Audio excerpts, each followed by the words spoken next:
Ayan, almusal na naman. At etong almusal natin for today, meron tayo ditong itlog, pritong galonggong, at syempre nilagang talong at okra dyan sa, sa ilalim. Kaya pwede na tayong kumain kasama ang pamilya. Sita tayo dito, meron tayo ditong pinata. Binata o dalaga? Hello RJ! At saka, si Jennifer ay nandito rin, kasama yung kanyang kapatid, si Jonalyn. Ayan, andito naman si Mita, kasama, andito rin si Kuya Ayong. Nagkukwentuhan kami dito. Tsaka, yung apo ni Kuya Ayong, si, anong pangalan mo na? Marian? Si Marian Rivera.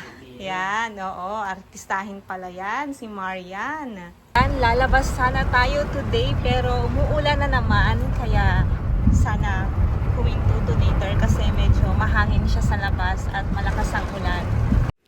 Ngayon naman, we are on the way to San Fernando, La Union at ito yung church nila dito sa Agoo kasi madadaanan pa natin ang Agoo bago sa San Fernando.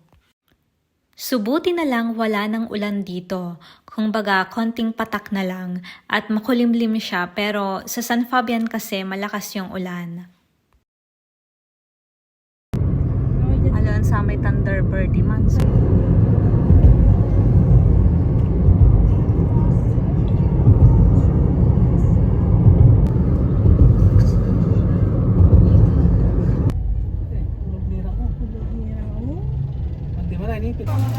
Nakarating na nga kami dito sa San Fernando, La Union kung saan meron yung restaurant dito at nag-start na siyang umulan.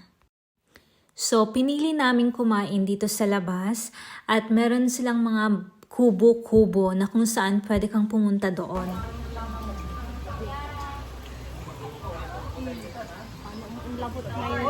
Labot ka, Jacob ba?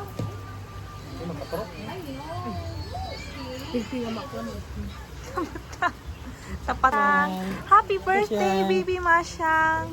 5 months na siya today, na? Baby Masyang?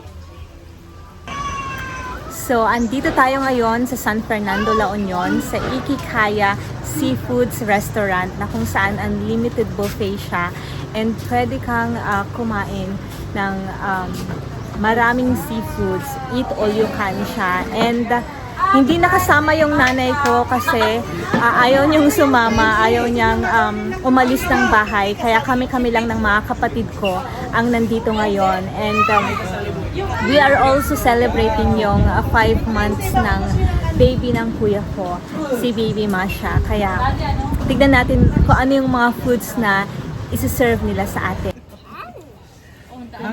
So ito yung mga foods nila dito. Tapos may mga darating palit. Hindi laruan niya.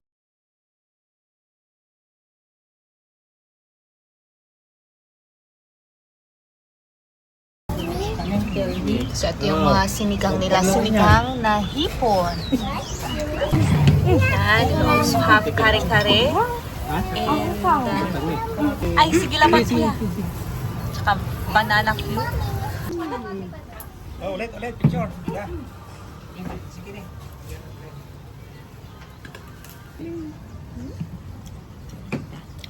Ayan, kakain tayo ng naka-gloves.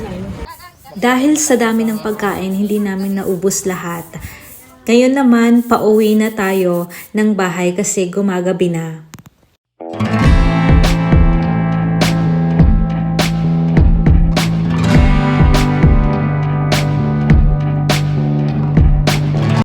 Good morning! So, October 6 na ngayon, 2023. Madaling araw ngayon dito at naririnig na natin yung mga manok na tumitilaok sa labas. Kasi maaga kaming nagising ngayon kasi luluwas kami ng Maynila at kasama ng buong family dito. Kaya mag-prepare muna tayo.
pagdating dito sa MOA at sarado pa yung mga stores nila, ang tanging open lang dito is yung Starbucks.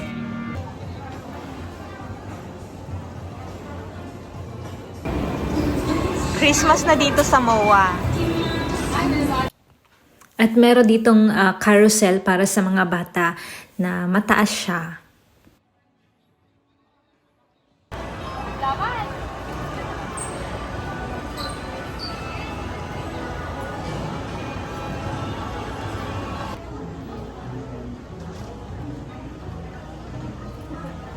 At andito naman tayo ngayon sa Kultura Store na kung saan ang dami na nilang mga benta na Christmas decorations. Kung baga, tatak Pinoy, gawang Pinoy lahat ng mga ito.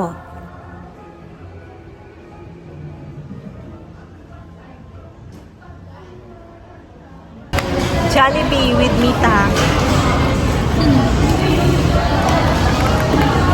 Kasama si Madam Ba. So, hindi na ako nakapag-vlog ng marami. Kasama yung kaibigan ko si Ate Christina kasi marami kaming mga pinagkwentuhang mga bagay-bagay. Ngayon naman ay papunta kami sa Marriott Hotel. So, etong pamilya namin dito sa Pinas at nilibre kami ng ate ko dito sa hotel na ito.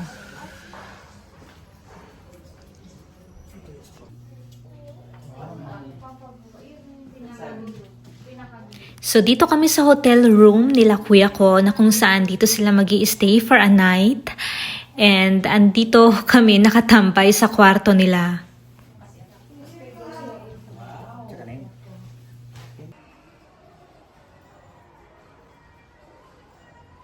So, for now, before dinner, gagala muna tayo at maglalakad-lakad dito sa paligid ng Marriott Hotel.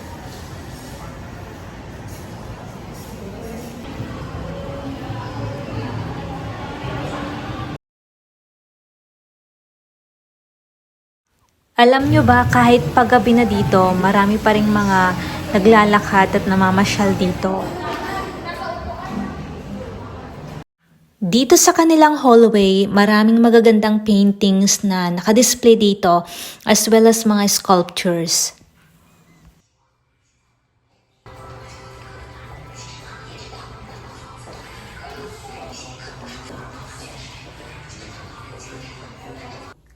Hello! So, andito kami ngayon sa Marriott Hotel dito sa Manila and yung ate ko ay nag-book siya ng 2 hotel rooms for the entire family. Kasama yung kuya ko at saka yung family niya and andun sila sa kabilang kwarto and dito naman ay mag-i-stay kami ng mga ate ko and kasama si nanay syempre. And itutour ko kayo dito sa executive room na kinuha ng ate ko. Sabit lang tayo dito kaya tara na. So, ito yung tinatawag nila na executive room and meron siyang toilet dito na parang guest toilet and or powder room. And dito naman ay merong extra na table with chairs and merong extra rin dito na parang para siyang mini kitchen. And at dito naman is yung living area at meron kami ditong extra bed sheets dito. Meron ditong fruits na naka-ready. And yan. Ito yung part ng living area ng kanyang kwarto. So, makikisabit lang kami sa kwarto ng ate ko kasi malawak na to or malaki na tong hotel room niya para sa amin. And makikita nyo sa labas yung view. Andyan yung golf course sa baba. So, dito yung master bedroom and makikita mo rin yung view niya dyan sa labas. Madilim na siya ngayon pero maganda yung view niya sa labas. And meron din siyang television dito and ayan yung hitsura niya. Tapos, In this area naman is yung way papuntang bathroom at saka yung closet ay nandito rin. Yan. So, ito naman yung bathroom area dito. And merong extra dito na tubig and glasses. Tapos, dito ay may mga free na toothpaste, toothbrush, body lotion, sanitary bag, vanity kit, meron ding pangtahi. Itong meron dito. Shaving kit, meron din dito. So, marami siyang kasama na extras dyan. And dito naman, meron tayong hair dryer dito and mga hand towels and bath towels.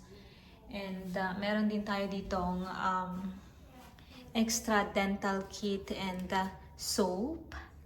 So, naligo na sila dito, sila ate. Kaya, ito yung kanilang shower area and bathtub dito.